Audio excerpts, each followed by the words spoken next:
देशाचे पंतप्रधान माननीय नरेंद्र मोदी साहेबांचं मी अभिनंदन करतो. अमित शाह साहेबांचं अभिनंदन करतो. एकंदरीत अभिनंदन ह्या करता की त्यांनी इंडियन आर्मीला, इंडियन एअरफोर्सला आणि इंडियन नेव्हीला त्यांनी जी सूट दिली की इंडियन आर्मीने त्यांच्या पद्धतीने कारवाई करावी. मला वाटतं कुठल्याही पंतप्रधानांनी आजपर्यंतची अशी सूट कधी दिली नव्हती. ती सूट दिल्याच्या नंतर आज सकाळी जवळपास 1:30च्या दरम्यान पाकिस्तानमधील जवळपास 9 दहशतवादी तळांवरती इंडियन एअरफोर्सने हल्ला बोलवलेला आहे. आणि विशेषतः मला वाटतं हा हल्ला झाल्याच्या नंतर आता तरी पाकिस्तान शिकवण घेईल.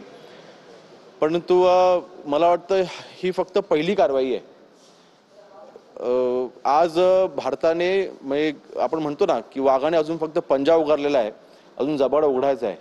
म्हणून मला वाटतं आज थोडंसं समाधान आम्हाला नक्कीच मिळालेलं आहे.